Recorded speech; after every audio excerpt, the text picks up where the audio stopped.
गुरुर्ब्रह्मा गुरुर्विष्णुर् गुरुर्ब्रह्मा गुरुर्विष्णुर् गुरुर्देवो महेश्वरः गुरुर्देवो महेश्वरः गुरुसाक्षात् परब्रह्म गुरुर्साक्षात् परब्रह्म तस्मै श्री गुरवे नमः तस्मै श्री गुरवे नमः।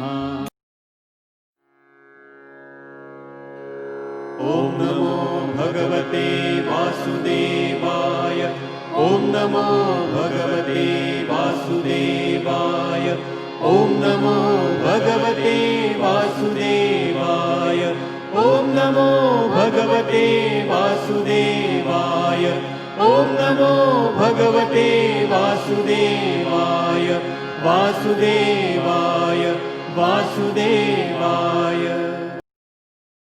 प्रेम से बोलो श्री कृष्ण भगवान की जय, भोलेनाथ भंडारी की जय। एक बार बोल दो ना राधे राधे। प्रेम से बोलो गौरा पार्वती की जय। जय जय कृष्णा जय जय कृष्णा। मित्रों भक्तों, श्री हरि सचित्र श्री भागवत सुधा सागर सुख सागर भगवान वेद व्यास द्वारा कृत श्रीमद् भागवत 12 स्कंदों की सरल हिंदी व्याख्या श्लोक सहित प्रस्तुत की जा रही है। तो ध्यान से सुनिए, प्रेम से सुनिए। भगवान द्वारकाधीश आपके 26 तारीख बृहस्पतिवार को यानी कि 26/11/2020 बृहस्पतिवार को आपके घर दस्तक दे रहे हैं। उनका सत्कार करना मत भूलिएगा। तिरस्कार नहीं करना, सत्कार करना है। और उनके आगमन पर बड़ी श्रद्धा भाव से आपने श्रद्धा के फूल बटने हैं। तो आज मित्रों 12वां अध्याय हम शुरू करने जा रहे हैं। परीक्षित का जन्म। शौकीन जी ने कहा, अश्वत्थामा ने जो अत्यंत दिया उस गर्भ से पैदा हुए महाज्ञानी महात्मा तेजस्वी ब्रह्म अस्त्र चलाया था। यानी कि वो कोक में थे और जो अश्वत्थामा थे उन्होंने अत्यंत यानी कि उनको बहुत पीड़ा पहुंचाई थी उत्तरा को। उस गर्भ से पैदा हुए महाज्ञानी महात्मा तेजस्वी ब्रह्म अस्त्र चलाया था, उससे उत्तरा का गर्भ नष्ट हो। इसी से उसने वो ब्रह्म अस्त्र की छोड़ने की चेष्टा की। परीक्षित के जिन्हें सुखदेव जी ने ज्ञानोपदेश दिया था, जन्म गया था, परंतु भगवान ने उसे पूर्ण जीवित कर कर्म मृत्यु और उसके बाद जो गति उन्हें प्राप्त हुई वह सब यदि आप ठीक समझे तो कहे हम लोग बड़ी श्रद्धा के साथ सुनना चाहते हैं। तो एक बार प्रेम से बोलो श्री कृष्ण भगवान की जय। सूत जी ने कहा, धर्मराज युधिष्ठिर अपनी प्रजा को प्रसन्न रखते हुए पिता के समान उसका पालन करने लगे। भगवान श्री कृष्ण के चरण कमलों के सेवन से वे समस्त भोगों से निष्प्रस हो गए थे। शौकिन आदि ऋषियों ने उनके पास अतुल संपत्ति थी। उन्होंने बड़े बड़े यज्ञ किए थे तथा उनके फल स्वरूप श्रेष्ठ लोकों का अधिकार प्राप्त किया था। उनकी रानियां और भाई अनुकूल थे। सारी पृथ्वी उनकी थी। वे जम्बू द्वीप के स्वामी थे और उनकी कीर्ति स्वर्ग तक फैली हुई थी। उनके पास भोग की ऐसी सामग्री थी जिसके लिए देवलोग भी लालचित रहते थे, परंतु जैसे भूखे मनुष्य को भोजन के अतिरिक्त दूसरे पदार्थ नहीं सुहाते, वैसे ही उन्हें भगवान के सिवा दूसरी कोई वस्तु सुख नहीं देती थी। तात्पर्य, धर्मराज युधिष्ठिर अपनी प्रजा को प्रसन्न रखते हुए पिता के समान, यानी कि प्रजा की जो सेवा है वो पिता के स्वरूप उनकी सेवा में अर्पण करने लगे, समान उनका पालन करने लगे। जैसे एक पिता अपने पुत्र की के लिए सब कुछ करता है, जैसे हमारे भारत के प्रधानमंत्री सेवा कर रहे हैं, लोगों के हित में काम कर रहे हैं और लोगों की सुरक्षा प्रदान कर रहे हैं। श्री मोदी साहब, दामोदर मोदी जी हमारे प्रधानमंत्री हैं, उनका उल्लेख इसलिए मैं कर रहा हूँ कि राजा का क्या धर्म होता है। यदि वो इस प्रसंग को सुन रहे होंगे तो जो थोड़ी बहुत खामियां या कमी रह गई होंगी उसको पूर्ण करने की कोशिश करते। हम सारी प्रजा इस आशा से उनका स्वागत करते हैं। तो धर्मराज युधिष्ठिर अपने प्रजा को प्रसन्न रखते हुए पिता के समान उसका पालन करने लगे। भगवान श्री कृष्ण के चरण कमलों के सेवन से वे समस्त भोगों से निष्प्रभ हो गए थे, यानी कि भगवान की शरणागत में, भगवान के चरण कमलों में वो प्रतिदिन पूजा अर्चना करते थे और उनकी सेवा में अपने आप को अर्पित करते थे। उनको किसी किस्म की कोई भोग की अभिलाषा नहीं थी, ना ही उनके मन के अंदर कि ये मुझे प्राप्त हो जाए हीरे जवाहरात मोती। बस उनके भगवान श्री कृष्ण के चरण कमलों में ही अपना सब कुछ श्रेष्ठ समझते थे और लोगों की सेवा किया करते थे। शौकीन आदि ऋषियों ने उनके पास अतुल्य संपत्ति थी, यानी कि जो शौकीन आदि ऋषि कहते कि उनके पास अतुल्य संपत्ति थी। किसके पास? राजा परीक्षित के पास। क्योंकि जब भगवान चले गए थे और पांचों पांडव चले गए थे तो राजा परीक्षित पूरे संसार के पृथ्वी के मालिक हो गए थे। शौकीन आदि ऋषियों ने इसकी व्याख्या की उनके पास अतुल्य संपत्ति थी, यानी कि बिगर गिनती की संपत्ति थी, बहुत जो है धनवान थे। उन्होंने बड़े बड़े यज्ञ किए थे तथा उनके फल स्वरूप श्रेष्ठ लोगों का अधिकार प्राप्त किया था, यानी कि इतने यज्ञ किए तो उनसे बाकी जो लोग रह गए थे, मतलब 14 लोगों के साथ भी उनका जो है उनको प्राप्त कर लिया था। उनकी रानियां और भाई अनुकूल थे, सारी पृथ्वी उनकी थी, यानी कि उनके साथ रहते थे, उनके अनुज थे। वे जम्बू द्वीप के स्वामी थे और उनकी कीर्ति स्वर्ग तक फैली हुई थी, क्योंकि वो सेवा करते थे, साधु संतों का मान सम्मान करते थे। तो जो सेवा उचित करता है, संतों की सेवा करता है, जो संत यज्ञ के अभिलाषी होते हैं, जो इस संसार की कीर्तिमान बढ़ाते हैं और सुख शांति की संप्रदा के लिए वो यज्ञ करते हैं, उनकी सेवा यदि आप सब लोग मिलके करते हैं तो वो भगवान को अर्पित होती है, तो वो स्वर्ग लोक तक उनकी कीर्ति फैल जाती है। तो स्वर्ग तक फैली हुई थी। उनके पास भोग की ऐसी सामग्री थी जिसके लिए देव लोग भी लालित रहते थे। उनके पास ऐसी भोग की संपत्ति थी कि जिसके लिए देवता भी तरसते थे कि ये हमारे पास हो, तो हम भी लालित रहते थे। परंतु जैसे भूखे मनुष्य को भोजन के अतिरिक्त दूसरे पदार्थ नहीं सुहाते, मतलब भूखा मनुष्य होगा उसको तो उस टाइम पे खाना ही चाहिए, चाहे वो कोई भी प्राणी हो। तो और कुछ उनको अच्छा नहीं लगता था, चाहे उनको सोना चांदी दे दो, चाहे रुपए पैसे दे दो, लेकिन उसकी जगह भोजन ही प्राप्त चाहिए उनको, नहीं सुहाते। वैसे ही उन्हें भगवान के सिवा दूसरी कोई वस्तु सुख नहीं देती थी। केवल भगवान भजन कीर्तन में उनको सब कुछ की प्राप्ति हो जाती थी। जैसे कि राम नाम लड्डू गोपाल नाम घी है, राम नाम लड्डू गोपाल नाम घी, हर के नाम मिश्री तू गोल गोल पी, भैया गोल गोल पी।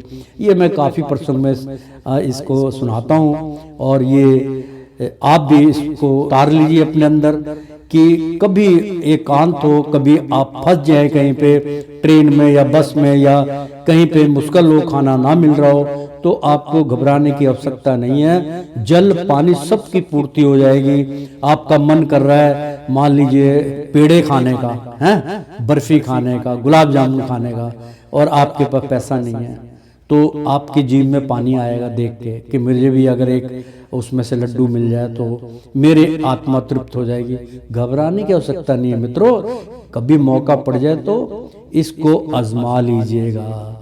ये जो कहावत बनी हुई है कि राम नाम लड्डू, मतलब राम का नाम लोगे तो लड्डू के समान इसका मीठा होता है। और गोपाल नाम, हरि का नाम मतलब गोपाल का नाम मतलब यानी कि भगवान श्री कृष्ण का आप नाम करोगे, सुमरन करोगे तो उतनी तेज उसके अंदर होती है, उतनी ताकत होती है, वो घी के समान होती है। राम नाम लड्डू गोपाल नाम घी, यानी कि देसी घी, बढ़िया घी है ना, वो प्राप्ति होगी। और हर के नाम मिश्री, हरि का नाम लोगे तो वो मिश्री के समान मीठा है। हर के नाम मिश्री तू घोल घोल पी, मतलब सुमरन करो, ध्यान लगाओ, हर चीज की पूर्ति आपको हो जाएगी। अजमाना जरूर कभी मौका पड़ जाए तो, लेकिन वैसे नहीं, मतलब कभी वक्त आ जाए तब मित्रों भक्तों। ऐसे तो आप सोचोगे आज मैं व्रत रखूंगा, देखूं मेरे को पूर्ति होगी कि नहीं होगी। ऐसा भी अगर आप करोगे तो हार जाओगे मित्र। हरि महाराज कभी भी किसी अपने से जुड़े हुए कार्य को मिथ्या नहीं जाने देते। अंतःकरण आपका निर्मल होना चाहिए। तो प्रेम से बोलो श्री कृष्ण भगवान की जय। तो शौकीन जी उत्तरा के गर्भ में स्थित वह वीर शिशु परीक्षित जब अश्वत्थामा के ब्रह्म अस्त्र के तेज से जलने लगा, तब उसने देखा कि उसकी आंखों के सामने एक ज्योतिमय पुरुष है।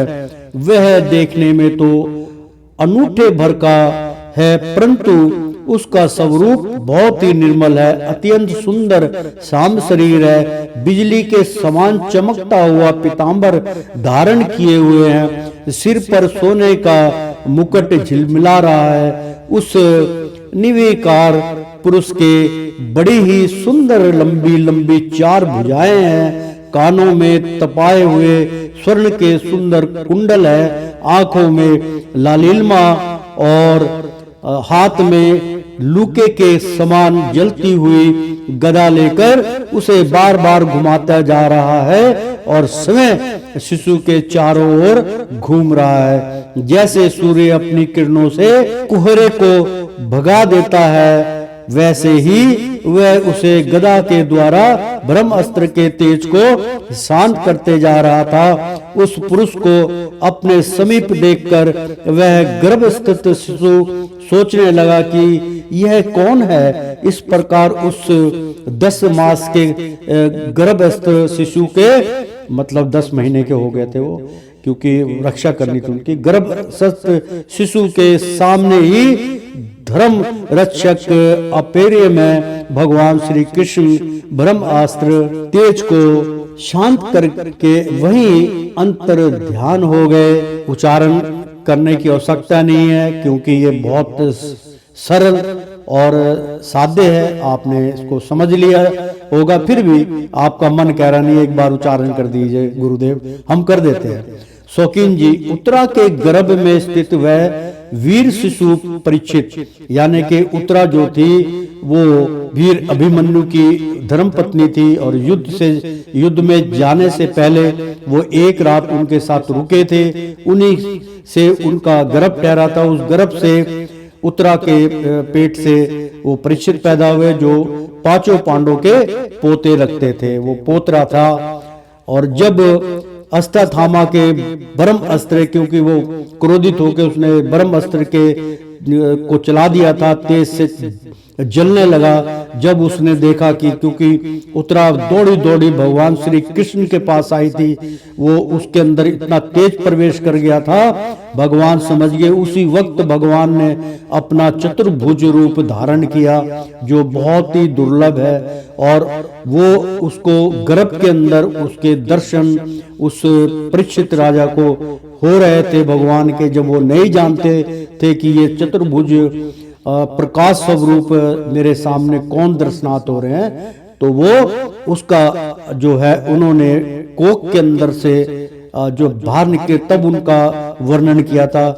तो परीक्षित जब अश्वत्थामा के ब्रह्म अस्त्र के तेज से जलने लगा तब उसने देखा कि उसकी आंखों के सामने एक ज्योति में पुरुष है, यानी कि ज्योति के समान उज्जवल पुरुष दिखाई देते। वो भगवान श्री विष्णु नारायण थे, भगवान श्री कृष्ण थे। वह देखने में तो अनूठे भर का है, मतलब एक अंगूठे जैसे बहुत छोटा एक अंगूठा होता है, अपने हाथ का अंगूठा लगा लीजिए, उसके बराबर वो नजर आ रहे थे, क्योंकि आत्मा का स्वरूप जो है वो अंगूठे के बराबर है। आप जब भी आपके आत्मा का साक्षात्कार होगा तो अंगूठा नुमा अग्नि की ज्योति होगी। कभी भी आप अग्नि को देखिए, उसमें से जो ज्योति निकलती है वो अंगूठे के बराबर होती है, इसलिए उसको कहते हैं कि वो भगवान का दिव्य प्रकाश है। उसका साक्षात होने पर भगवान स्वयं आपके रूप में दर्शनार्थ हो जाते हैं। तो आंखों के सामने ज्योतिमय पुरुष है, वह देखने में तो अंगूठे भर का है, परंतु उसका स्वरूप बहुत ही निर्मल है, मतलब बहुत सादा, बहुत मुस्की, अत्यंत सुंदर श्याम शरीर, यानी कि श्याम रंग का उनका शरीर था। बिजली के समान चमकता हुआ पीतांबर धारण किए हुए थे। उनके ऊपर जो पढ़ना था वो पीतांबरी कलर का था, किए हुए हैं। सिर पर सोने का मुकुट, सिर के पर उनके सोने का मुकुट था, वो उसमें हीरे जवाहरात झिलमिला रहे थे। उस निर्विकार पुरुष, यानी कि निर्विकार, उनका कोई आकार नहीं था। पुरुष के बड़ी ही सुंदर लंबी लंबी 4 भुजाएं थी। कानों में पाए हुए स्वर्ण के, यानी कि तपाए हुए का एक ही धातु से बने हुए स्वर्ण के सुंदर कुंडल हैं, जो तपा के मतलब ठपाई से बनाए गए हो। तो कितना बड़ा कुंडल होगा, मतलब 1-1 किलो के कुंडल मान लो उनके कान में थे। आंखों में लालिमा, आंखें उनकी लाल, बहुत सुंदर आंखें थी, नसीली आंखें थी। हाथ में लुके के समान जलती हुई, हाथ के अंदर उनके लुके यानी कि ज्योत के समान जलती हुई गदा लेकर उसे बार बार घुमाते जा रहे थे, क्योंकि विष्णु भगवान के हाथ में हमेशा गदा होती है। 4 जो भुजाएं वाले भगवान विष्णु हैं, उनका स्वरूप है। उनमें एक हाथ में उनके गदा, एक हाथ में शंख, एक हाथ में फूल और एक हाथ में सृष्टि होती है, यानी कि जो है वो सुदर्शन चक्र होता है। और स्वयं शिशु के चारों ओर घूम रहे हैं और वो उनके चारों ओर उनकी सुरक्षा कर रहे थे। जैसे सूर्य अपनी किरणों से कुहेरे को भगा देते हैं, वैसे ही वह उस गदा के द्वारा ब्रह्म अस्त्र के तेज को शांत करता जा रहा था। उस पुरुष को अपने समीप देखकर वह गर्भस्थ शिशु सोचने लगा कि यह कौन है। इस प्रकार उस 10 मास के गर्भस्थ शिशु के सामने ही धर्म रक्षक अप्र में भगवान श्री कृष्ण ब्रह्म अस्त्र के तेज को शांत करके वही अंतर ध्यान हो गए। अंतर अनुकूल ग्रहों के उदय से युक्त समस्त सद्गुणों को विकासित करने वाले शुभ समय में पांडवों के वंशधर परीक्षित का जन्म हुआ। तद अंतर अनुकूल, यानी कि जहाँ पे उनका महल था, द्वार था, अनुकूल ग्रहों के मतलब उनके चारों ओर वो ग्रह की प्रतीक्षा कर रहे थे कि कब इस बालक का जन्म होगा। ग्रहों के उदय से, यानी कि जितने भी ग्रह थे वो उतावले हो रहे थे उदय से युक्त समस्त सद्गुणों को विकासित, यानी कि जो सद्गुण थे उनको लिए हुए उनको विकासित करने के लिए, फैलाने के लिए करने वाले शुभ समय में पांडवों के वंश घर परीक्षित का जन्म हुआ। मतलब पांडवों के जो द्वार था, पांडवों का जो अपना राज शासन था, वहां उनका जन्म हुआ। जन्म के समय ही वह बालक इतना तेजस्वी दिख पड़ता था मानो स्वयं पांडवों ने ही फिर से जन्म लिया हो। पौत्र के जन्म की बात सुनकर राजा युधिष्ठिर मन में बहुत प्रसन्न हुए। बहुत अच्छा प्रसंग है, कभी भी आप इस बात को अपने अंदर नोट कर लीजिएगा।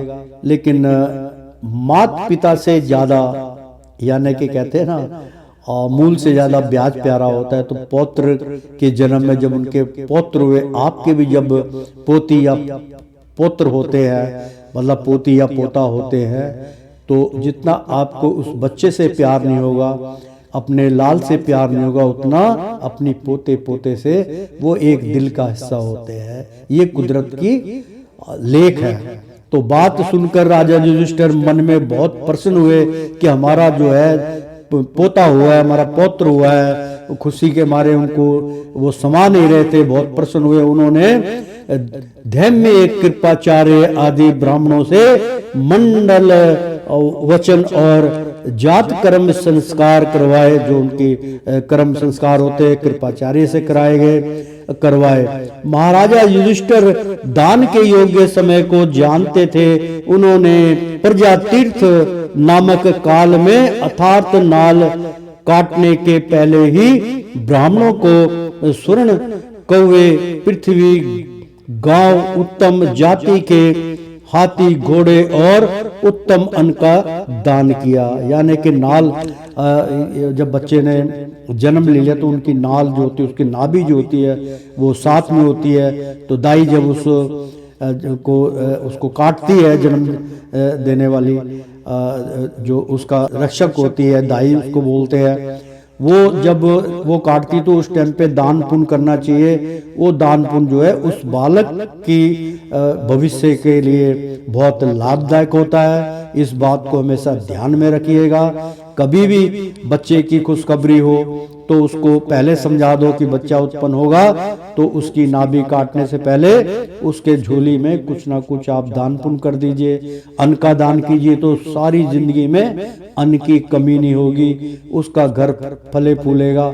उस समय जो भी कामना आपकी है, साधु संतों को खिलाइए, ब्राह्मणों को खिलाइए, उनको अन्न का दान दीजिए, उनको वस्त्र का दान दीजिए, उनको जूती चप्पल जो भी आपसे बना पड़ता है वो दान दीजिए। और थोड़ा सा जो है उसमें स्वर्ण का भी दान में होना चाहिए, तो आप उसका दान कीजिए। तो वो एक दानी ही महापुरुष बनेगा। और उसके पास इन चीजों की जो चीज आप दान करते हो उस समय में, वो दान से उस चीजों की कमी उस बालक के पूरी भविष्य में अंत तक नहीं आएगी। तो प्रेम से बोलो श्री कृष्ण भगवान की जय।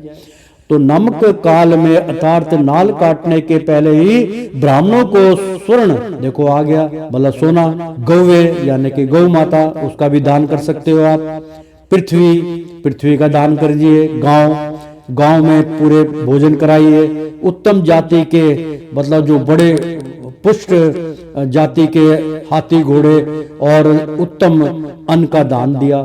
मतलब बहुत अच्छे अच्छे घोड़े दान में दिए गए, हाथी अच्छे अच्छे दान में दिए गए, पृथ्वी दान में दी गई, गांव उन्होंने दान में दे दिए। तो उत्तम जाति जो उच्च कोटि के ब्राह्मण थे उनको भी हाथी, घोड़े और उत्तम अन्न का दान दिया। ब्राह्मणों ने संतुष्ट होकर अत्यंत विनयी युधिष्ठिर से कहा, पुरुष वंश शिरोमणि काल की दुर्निवार गति से वह पवित्र पुरु वंश मिटना ही चाहता था, परंतु तुम लोगों पर कृपा करने के लिए भगवान विष्णु ने यह बालक देकर इसकी रक्षा कर दी है, इसलिए इसका नाम विष्णु रात होगा।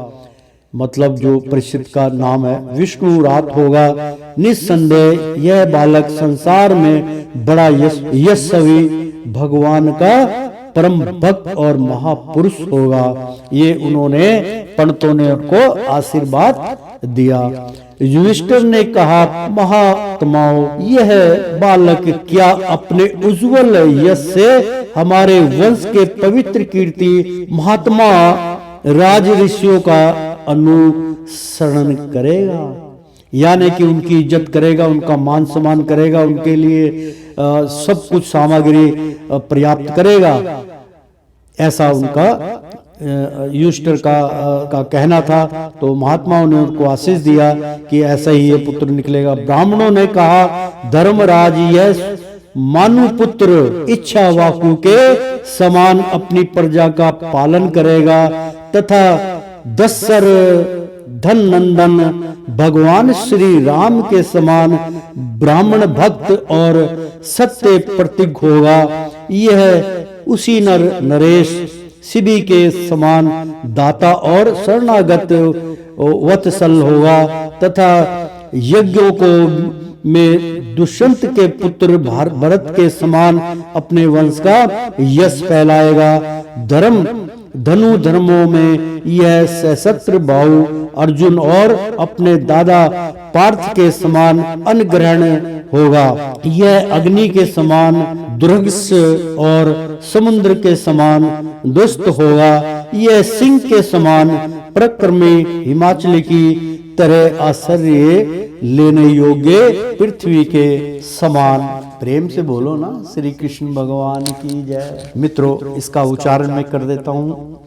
एक बार जब युधिष्ठिर ने कहा, महात्माओं, यह बालक क्या अपने उज्जवल यश से, मतलब अपने परिक्रमा से, अपनी ताकत से, अपनी मेहनत से, यश से हमारे वंश की पवित्र कीर्ति, यानी कि हमारा जो वंश चल रहा है पवित्र कीर्ति, महात्मा राजर्षियों का अनुसरण करेगा, यानी कि उनकी सेवा करेगा, उनको वो पवित्रता इसके अंदर रहेगी।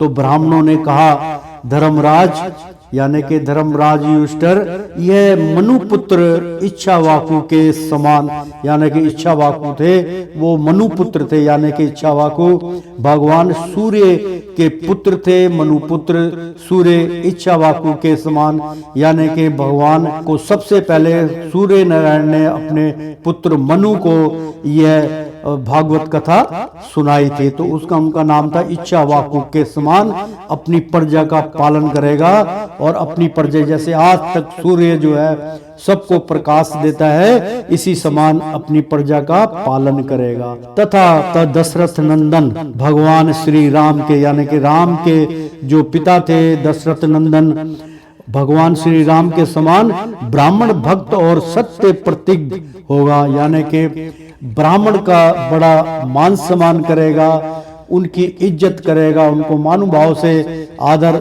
मान सम्मान के समान उनका सत्य प्रतीक होगा।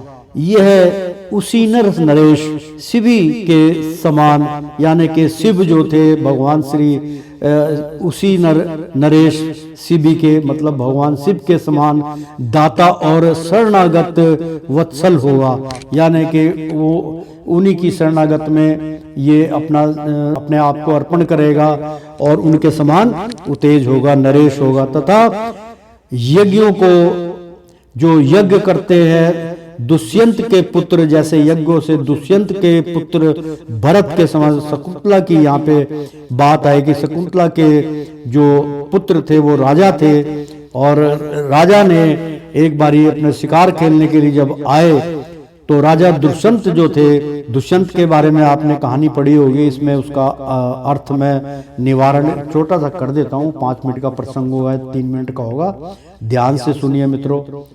तो यज्ञों में दुष्यंत के, मतलब दुष्यंत बहुत दानी पुरुष थे, बहुत यज्ञ करते थे, वो भगवान के बहुत बड़े भक्त थे।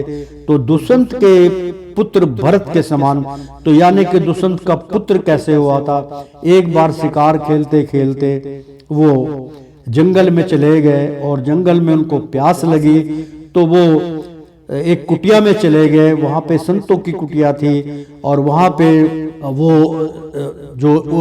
जंगल के अंदर शकुंतला थी, जिसके ऊपर उनका दिल आ गया, तो उन्होंने उसके साथ काफी दिन व्यतीत किए और उनसे प्रेम हो गया। फिर उन्होंने उससे गंधर्व विवाह किया दुष्यंत राजा ने, तो उनसे वो गर्भवती हो गई और राजा वहां से वादा करके चले गए कि मैं बहुत जल्दी आऊंगा और आपको यहाँ से अपने राज में ले जाऊंगा। परंतु उससे पीछे से कुछ समय बीतने के बाद, जब 7-8 महीने बीत चुके थे और वो उसके पेट में, यानी कि गर्भ ठहर गया था शकुंतला के पेट में, तो एक महर्षि वहां पे आए। उन्होंने 3 बार दस्तक दी, भिक्षा आम दही, जोर से बोले भिक्षा आम दही। तो उनको जब कोई जवाब नहीं मिला तो वो बहुत रुष्ट हो गए और उन्होंने सोचा कि ये कन्या ने मेरा तिरस्कार किया है, और वो उन्होंने बिगर सोचे समझे और वो कमंडल में से जल निकाला और उसको शाप दे दिया शकुंतला को कि जा, तू जिसके ख्याल में खोई हुई है तू वो तेरे को भूल जाएगा। ऐसा कह के वो चले गए और उसको शकुंतला को नहीं पता चला कि ये मतलब मेरे को कौन सा शाप मिला है जिसके कारण वो आए ने। उनसे फिर उनके गर्भ से राजा के दुष्यंत के पुत्र माने गए। उनका नाम शकुंतला के जो गर्भ से पैदा हुए तो उनका नाम भरत रखा था। और भरत होते जो सब संसार पे विजय प्राप्त करते, उसी से हमारे देश का नाम भारतवर्ष रखा गया था। तो मित्रों, प्रेम से बोलो श्री कृष्ण भगवान की जय। भरत के समान अपने वंश का यश फैलाएगा, यानी कि उसी के समान ये तेजस्वी होगा। धनुधरों में यह है सशस्त्र भाव, यानी कि धनुष के अंदर शिकार में या किसी चीज में जो निशाना साधेगा सशस्त्र भाव मतलब बहुत बलदारी होगा। अर्जुन और अपने दादा पार्थ के समान अग्रणी होगा, यानी कि उनके मुकाबले का धनुधर कोई नहीं होगा जैसे अर्जुन थे। यह अग्नि के समान दुसंघर्ष और समुद्र के, यानी कि अग्नि के समान इसके अंदर तेज होगा, ताकत होगी, दुर्घर्ष होगा और समुद्र के समान दुस्तर होगा, यानी कि जैसे समुद्र शीतल होता है इसके दया का समुद्र के समान इसका दुस्तर होगा। समुद्र के समान हृदय वाला ये बालक निकलेगा। यह सिंह के समान पराक्रमिक, यानी कि जो इसका पराक्रम होगा, जो इसके अंदर मतलब ताकत होगी वो सिंह के समान मतलब शेर के समान ताकत होगी और पराक्रमी होगा। हिमाचली की तरह, यानी कि हिमालय की तरह आश्चर्य लोक लेने योग्य, पृथ्वी के सदस्य तिच्छु और माता पिता के समान सहनशील होगा, यानी कि दृशस बहुत बड़ा, और तितशु यानी कि उसके अतिरिक्त ऐसा प्रकर्मी और माता पिता के समान मतलब यानी कि माता पिता का सम्मान सहनशील होगा, यानी कि माता पिता की सेवा में बहुत सहनशीलता होगी। उनके हृदय में उनके माता पिता के लिए प्रति प्रेम होगा और उनकी सेवा में अपना जीवन अर्पण कर सकता है। इसमें पितामह ब्रह्मा के समान ममता रहेगी, जैसे भीष्म पितामह थे ब्रह्मा, यानी कि उनको ब्रह्म ज्ञान था और वो बिल्कुल शांत स्वभाव के थे। उसके समान ये समता रहेगी, उनके समान सहन शक्ति रहेगी। भगवान शंकर की तरह यह कृपालु होगा और संपूर्ण प्राणियों को आश्रय देने में यह लक्ष्मीपति भगवान विष्णु के समान होगा, मतलब गरीबों को दान दक्षिणा उनकी सेवा करनी। और शंकर की तरह कृपालु भगवान शिव शंकर बहुत दयालु हैं, उन्हीं के समान ये दयालु होगा। संपूर्ण प्राणियों को आश्रय देने में मतलब पूरे, चाहे वो छोटी जाति का है, बड़ी जाति का है, वो चाहे किसी भी जाति का है, उसको आश्रय देने में मतलब उसको सहायता देने में यह लक्ष्मीपति भगवान विष्णु के समान, यानी कि भगवान विष्णु जो लक्ष्मीपति हैं, दान वो गरीबों को करते हैं और अन्न से कभी उनको विपरीत नहीं करते, के समान होगा। यह समस्त सद्गुणों की महिमा धारण करने में श्री कृष्ण का अनुयायी होगा। सद्गुणों की यानी कि 3 जो गुण होते हैं, रजोगुण, तमोगुण और सतोगुण, तो उसमें सद्गुणों की यानी कि जो सतोगुण है महिमा धारण करने में श्री कृष्ण का अनुयायी होगा। भगवान श्री कृष्ण का भक्त निकलेगा। जो आदमी सद्गुणी होते हैं भगवान श्री कृष्ण के भक्त होते हैं। जो तामसी गुण से प्रभावित होते हैं, जो मनुष्य सेवा में वो पितर पितंबर और मतलब दरगाहे और भगवान से हटके उनकी प्रेरणा करते हैं, वो तामसी गुण वाले लोग होते हैं। जो भेंट चढ़ाते हैं, मुर्गा काट दिया, गाय भैंस या जो भी है मतलब उनकी बकरे की और उसकी भेंट दे देते हैं, उनका सारा देते हैं, वो सद्गुणी नहीं होते हैं, वो तामसी गुणी होते हैं।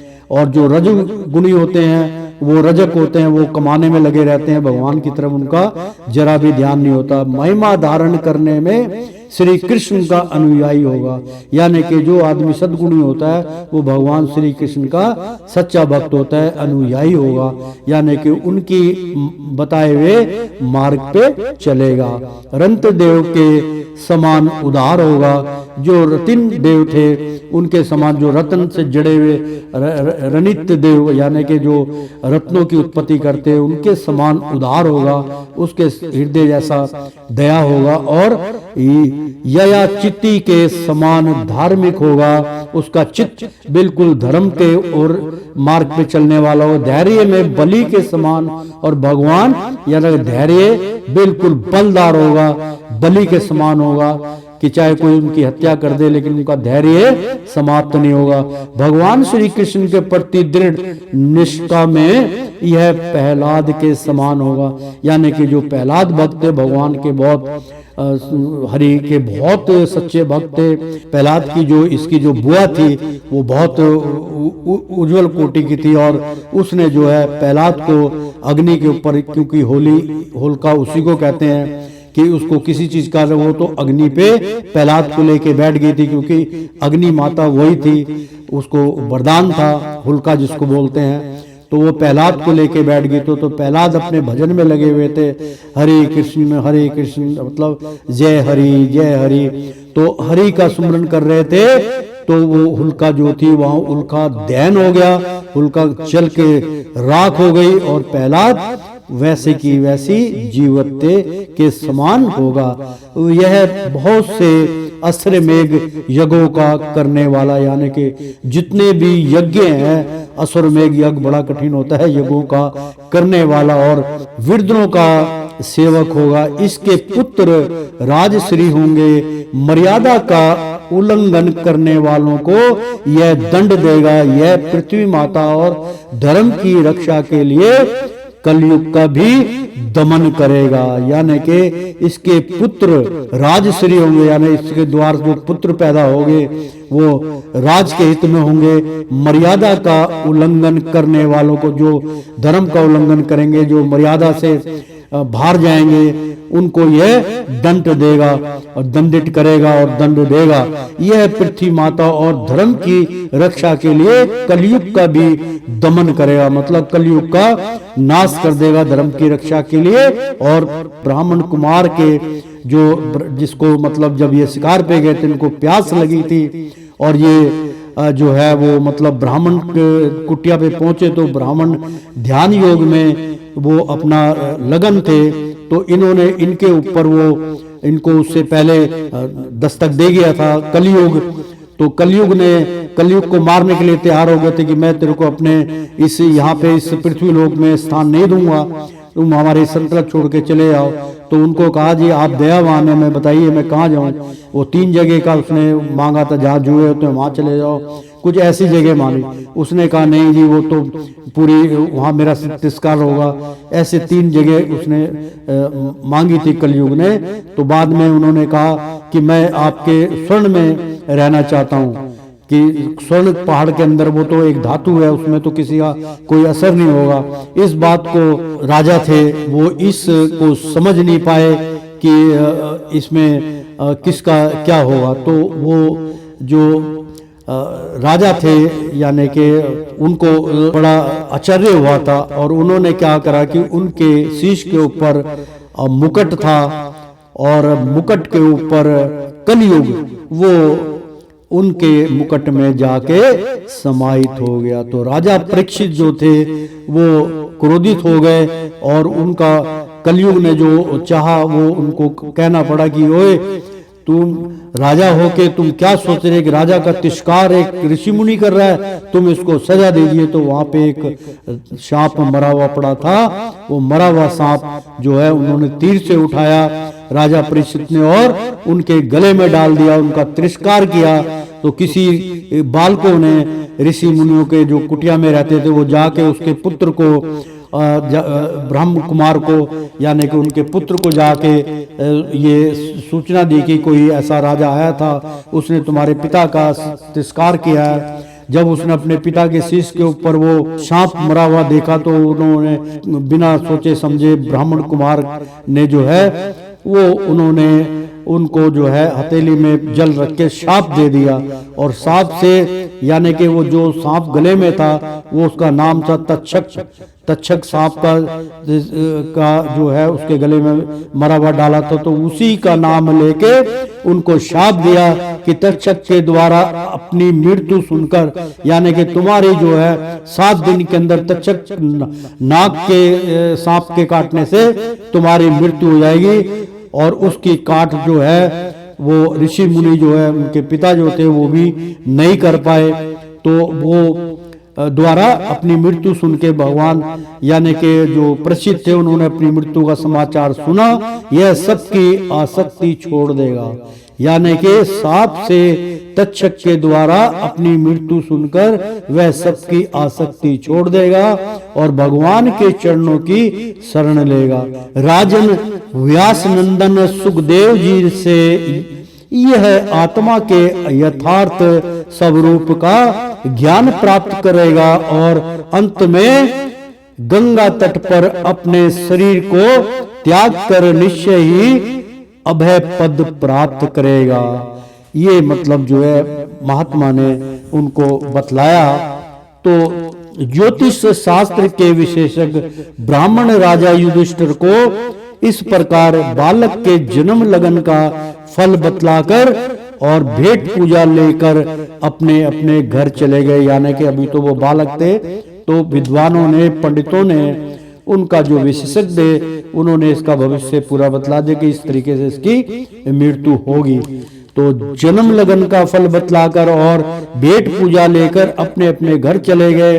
वही यह बालक संसार में परीक्षित के नाम से प्रसिद्ध हुआ, क्योंकि वह समर्थ बालक गर्भ में जिस पुरुष का दर्शन पा चुका था उसका स्मरण करता हुआ लोगों में उसी की परीक्षा करता रहता था। यानी कि जो गर्भ में जब भगवान विष्णु का उनको अनुग्रह हुआ था, जब उनको बचाने के लिए उनके दर्शन दिए थे, वही चेतना उनकी जन्म के बाद भी बरकरार थी, क्योंकि भगवान के दर्शन किए थे। तो वो सबको इसी विचार में बतलाते रहते थे, राजा कथा सुनाते थे। तो विष्णु की जब मैं गर्भ में था मुझे इस रूप के दर्शन हुए कि देखे कि इनमें से कौन सा वह है जैसे शुक्ल पक्ष में दिन प्रतिदिन चंद्रमा अपनी कलाओं से पूर्ण होता हुआ बढ़ता है, वैसे ही वह राजकुमार भी अपने गुरुजनों के लालन पालन से क्रम से अनुदिन बढ़ता हुआ शीघ्र ही सयाना हो गया। यानी कि बहुत जल्दी वो किशोर अवस्था में आ गया, जवान हो गया। और इसी समय सब जनों के वध का प्रयासित करने के लिए राजा युधिष्ठिर ने अश्वमेध यज्ञ के द्वारा भगवान की आराधना करने का विचार किया। मित्रों, एक यहाँ पे प्रसंग है, क्योंकि मैं नहीं चाहता कि आप लोग उस प्रसंग से चूक जाए। कथा भागवत चल रही है, इसमें परमात्मा का अनुदान होता है, परमात्मा या प्रत्यक्ष होते हैं। तो उसका मैं तात्पर्य बता रहा हूँ, स्मरण करता हुआ लोगों के उसी की परीक्षा करता रहता था कि देखे इनमें से कौन सा वह है। यानी कि लोगों में ढूंढता रहता था कि इसमें जिसके मैंने दर्शन किए थे, कहीं इसमें इनमें से कोई वैसा तो इंसान नहीं है। उसको अभी ज्ञान नहीं था राजा परीक्षित को। तो शुक्ल पक्ष में, यानी कि शुक्ल पक्ष होता है, उसमें चंद्रमा बहुत अपनी कलाओं में होता है। चंद्रमा अपना रंग बदलता है, कभी दूधिया रंग हो जाएगा, कभी ब्लैक हो जाएगा, कभी लाल हो जाएगा, कभी पीला हल्का आभा में हो जाएगा, कभी गुलाबी हो जाएगा।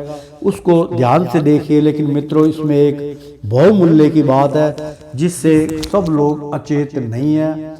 मैं आपकी चेतना की जागृति कर रहा हूँ, ध्यान से सुनिए। ये आचार्य राजेंद्र कुमार सूर्यवंशी की भविष्यवाणी नहीं है, सत्य है।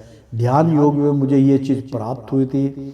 अगर आप प्रत्यक्ष भगवान श्री राम लक्ष्मण सीता के दर्शन करने चाहते हैं, आपको यकीन आ जाएगा कि इतना बड़ा सत्य कैसे हमें बतलाया गया। ये जो ज्ञान जो है ये लुप्त ज्ञान है मित्रों, मैंने अपने नेत्रों से देखा है। और भागवत पढ़ते समय कोई भी प्राणी, मैं क्या मेरे अलावा कोई भी प्राणी किसी किस्म का झूठ नहीं प्रयोग कर सकता, ना ही उसके मुख के ऊपर झूठ आएगा। कोसों दूर चला जाता है, केवल सत्य का ज्ञान ही प्राप्त होता है। धर्म का ये शास्त्र चल रहा है, अधर्म कोसों दूर भाग चुका है। आप सुनेंगे, आपसे भी वो दूर भाग चुका होगा। तो मित्रों, जो पूर्णमासी होती है, शुक्ल पक्ष की पूर्णमासी, यानी कि उसके बाद पूर्णमासी आती है। जब भी पूर्णमासी है, चाहे वो कृष्ण पक्ष है, शुक्ल पक्ष है, दो पक्ष होते हैं, कृष्ण पक्ष होता है, शुक्ल पक्ष होता है, ये प्रतिदिन चलता है। कृष्ण पक्ष रात्रि के समय या संध्या से सूर्य अस्त हो जाता है, उसमें कृष्ण पक्ष चलता है, और जब सूर्य उदय हो जाता है उसमें शुक्ल पक्ष चलता है। तो उसी के आधार पर ग्रहों की गणना होती है और उसी के हिसाब से नामकरण किया जाता है जो उत्पन्न होते बालक। तो मित्रों, अजमाओगे? बहुत अच्छी प्रसंग, बहुत बड़ा ज्ञान मैं प्रदान कर रहा हूँ, चूकना मत मित्रों। पूर्णमासी के दिन एक तो कोई भी प्राणी है उसको तामसिक गुण के भोजनों को समाप्त कर देना चाहिए, मीठा बनाना चाहिए घर में, चाहे हलवा बनाओ। और सबसे शुद्ध होती है कि आप खीर बनाइए, यानी कि चावल की खीर बनाइए, भगवान को भोग लगाइए, उस प्रसाद को स्वयं पूरा परिवार खाए। और मित्रों, जब वो संपूर्ण रूप में चंद्रमा होता है, इसके लिए आपको 3 दिन का मौका दिया जाता है। जैसे आज पूर्णमासी है तो एक दिन पहले ही चांद पूरा होता है, हल्का सा आपको नहीं नजर आएगा। दूसरे दिन संपूर्ण होगा, जिस दिन तिथि होती है उसके तीसरे दिन भी वो संपूर्ण होता है। लेकिन बीच का जो दिन होता है, जो पंडितों ने निर्धारित किया होता है, उस दिन उसको देखिए, उसको निहारिए और ध्यान लगा के भगवान श्री कृष्ण का जप कीजिए, भगवान राम की स्तुति कीजिए, चूकना मत। देखिए आपको चंद्रमा में दर्शन होते कि नहीं होते, आंखें बंद करके नहीं, आंखें खोल के सिर्फ सुमरन एक बारी आंखें बंद करके कीजिए कि प्रभु दर्शनाथ होइए, फिर टकटकी लगा के चंद्रमा को देखिए। मित्रों, अगर ना दर्शन हो तो कह देना यार कैसे होता है, आपके अंदर ही कमी होगी, लेकिन वाणी में कभी कमी नहीं होगी। ये धर्म शास्त्र चल रहा है। तो प्रेम से बोलो श्री राम भगवान की जय, सियापति रामचंद्र की जय, भगवान श्री कृष्ण की जय। एक बार बोल दो ना, राधे राधे। तो इसी समय सब जनों के वध का प्रायश्चित करने के लिए जो उन्होंने, मतलब जो वध हुआ था उनके, राजा युधिष्ठिर ने अश्वमेघ यज्ञ के द्वारा भगवान की आराधना करने का विचार किया, परंतु प्रजा से वसूले किए गए हुए कर और दंड जमुनी के रकम के अतिरिक्त और धन न होने के कारण वे बड़ी चिंता में पड़ गए। उनका अभिप्राय, क्योंकि यज्ञ हमेशा अपने ही कमाए हुए धन से करना चाहिए, जैसे घर में आप पूर्णमासी को कथा कराते हैं भगवान सत्यनारायण स्वामी की, तो कृपा करके अपने ही धन से अर्जित करके उसको कराइए, किसी का चंदा मत लीजिए। आप भंडारा करते हैं तो अपने चंदा लगा के मत कीजिए, आप अपने परिवार से इकट्ठा करके उसका कीजिए, उसका फल आपको मिथ्या नहीं जाएगा। तो इसी प्रकार से सारा कर का धन उनके दिमाग में आ गई युधिष्ठिर के कि रकम के अतिरिक्त और धन ना होने के कारण, और उनके पास कोई धन नहीं था, वे बड़ी चिंता में पड़ गए। उनका अभिप्राय समझकर भगवान श्री कृष्ण की प्रेरणा से उनके भाई उत्तर दिशा में राजा मरुत और ब्राह्मणों द्वारा छोड़ा हुआ बहुत सा धन ले आए। उससे यज्ञ की सामग्री एकत्र करके धर्मवीरू महाराज युधिष्ठिर ने 3 अश्वमेघ यज्ञों के द्वारा भगवान की पूजा की। युधिष्ठिर के निमंत्रण से पधारे हुए भगवान ब्राह्मणों द्वारा उनका यज्ञ संपन्न कराकर अपने सुहृद पांडवों की प्रसन्नता के लिए कई महीनों तक वहीं रहे। शौकीन जी इसके बाद भाइयों सहित राजा युधिष्ठिर और द्रौपदी से अनुमति लेकर अर्जुन के साथ यदुवंशियों से घिरे हुए भगवान श्री कृष्ण ने द्वारका के लिए प्रस्थान किया। प्रेम से बोलो श्री कृष्ण भगवान की जय। ओ श्रीमन नारायण नारायण हरि हरि, ओ श्रीमन नारायण नारायण हरि हरि। प्रेम से बोलो श्री कृष्ण भगवान की जय। एक बार बोल दो ना राधे राधे।